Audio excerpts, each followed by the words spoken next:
मैं दिव्यानंद मातेश्वरी धर्मशाला से इस समय मैं नवरात्र के अंतिम दिन भक्तों के बीच में उपस्थित हूँ। एक नई खोज के साथ अद्भुत चमत्कारिक घटना घटी है देवी जी के जीवन में। इनके मुख से जानते हैं कि ये डिप्रेशन की मरीज थी, एक ऐसी बीमारी जिसका इस धरती पर कोई इलाज नहीं है, जिसको डिप्रेशन कहते हैं, यानी डर का ये बहुत बड़ा बीमारी इनके अंदर बढ़ गया था। अब वो दवा कराने, उसको ठीक कराने के लिए, ये डर की भावना निकालने के लिए अंदर से कहाँ कहाँ गई। डर जानते हैं कि जैसा कि ये मौत से सामना करने के बराबर होता है, तो कहाँ कहाँ गई, कैसे ठीक हुआ, आइए उन्हीं से जानते हैं, उन्हीं की जुबानी सुनते हैं। तो आपका स्वागत है देवी जी हमारे मातेश्वरी धर्मशाला चैनल पर। आपका क्या नाम है? रीना यादव। कहाँ की रहने वाली हैं? ग्राम 34। कौन सा जिला है? गोरखपुर। गोरखपुर के नोने। तो आप हमारे दर्शकों को चैनल के माध्यम से बताइए कि आपको कौन सी बीमारी हुई थी? अब बीमारी यही थी कि घबराहट होता था और ऐसा डर बना रहता था। डर बना रहता था तो ऐसा बुखार के जैसा लगता था। दवा डॉक्टर के पास जाते थे, दवा लाते थे, फिर नायर गए, वहाँ पे भी सारा जांच हुआ। नायर हॉस्पिटल कहाँ है? बम्बई मुंबई में है। और कहाँ गई? और साइन हॉस्पिटल गई, वहाँ पे भी सीटी स्कैन हुआ, ऐसा इलाज हुआ। कोई बोलता ही नहीं था कि तुमको कुछ हुआ है, कुछ भी। फिर लॉकडाउन आया, लॉकडाउन पे घर पे आई तो यहाँ पे भी बड़ालगंज बार बार दवा के लिए आती थी। उससे भी कुछ नहीं, कोई बोलता था तुमको कुछ हुआ ही नहीं है। तो फिर इलाज किस बीमारी का हो रहा था? वो इलाज खाली यही घबराहट का, बेचैनी का, बीपी हाई हो जाता था। जब घबराहट होता था तो आपको क्या महसूस होता था? ऐसा मर जाएगी, ऐसा डर बन गया था कि मैं मर जाएगी, यही डर था। फिर मेरे लॉकडाउन में घर में रहने लगी, घर पे तो सास का तबीयत खराब हुआ। तो मेरे मम्मी ससुर हैं यहीं पे, आचार्य जी हैं, वो दाढ़ी मामा। अच्छा, दाढ़ी बाबा। हाँ, तो बोले कि चलो इतना तो कर लिए, चलो अभी थोड़ा हमारे गुरुजी के पास आए, तो सास को ही लेके आए। तो टाइम गुरुजी को दिखाए तो गुरुजी बोले कि बीमारी तो जीत चुकी है, माने ये बचने वाली नहीं है। तो हम लोग सब लोग रोने लगे। और वही जब मेरी सास को लेके आए, वही हमको विश्वास हुआ कि हमारा भी यही लगता है कल्याण होएगा।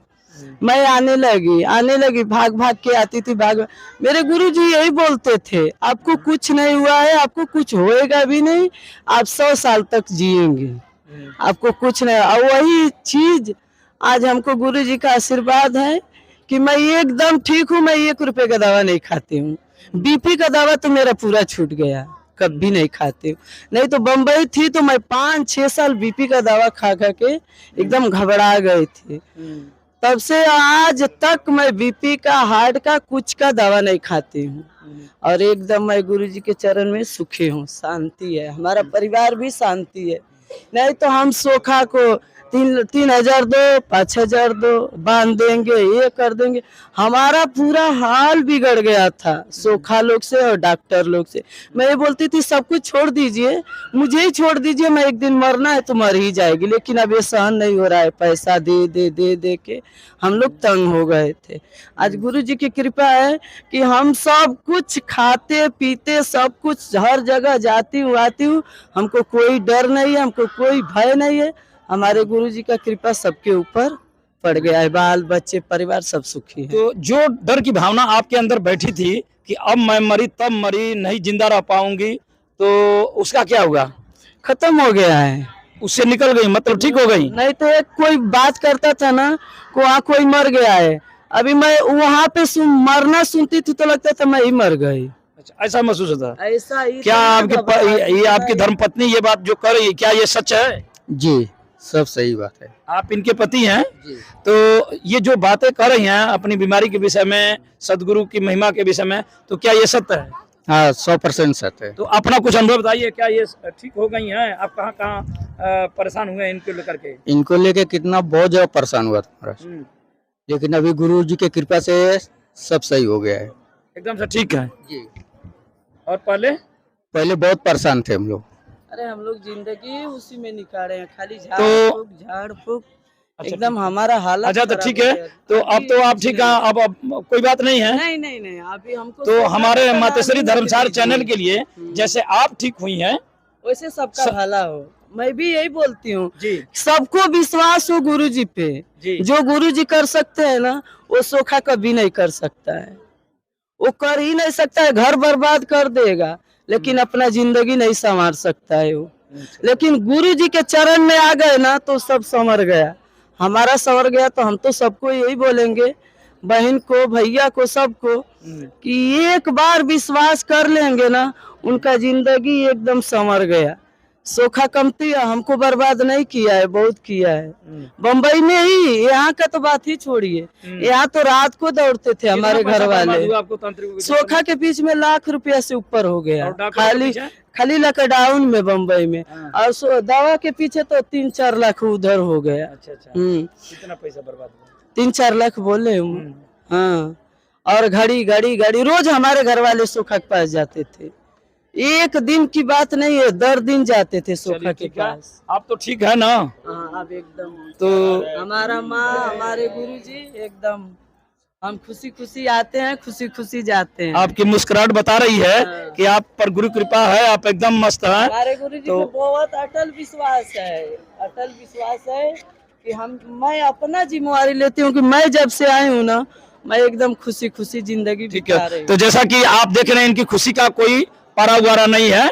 ये डिप्रेशन की मरीज थी, बॉम्बे में ना तो बोल ही नहीं पाती थी पहले, किसी से बात नहीं कर पाती थी, किसी से बात नहीं कर पाती थी, इतना घबराहट था। सही बात है जी। हाँ, 1% मैं झूठ नहीं बोलती हूँ जी।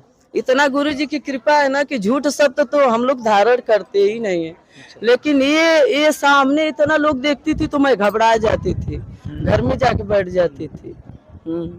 तो जैसा कि इनके मुखारबिंद से सुने हैं कि राष्ट्रीय स्तर का, भारत स्तर का ये नायर अस्पताल जो बॉम्बे में पड़ता है, और एक शाइन कोलीबाड़ा में अस्पताल है, क्या नाम बताए? शाइन हॉस्पिटल है।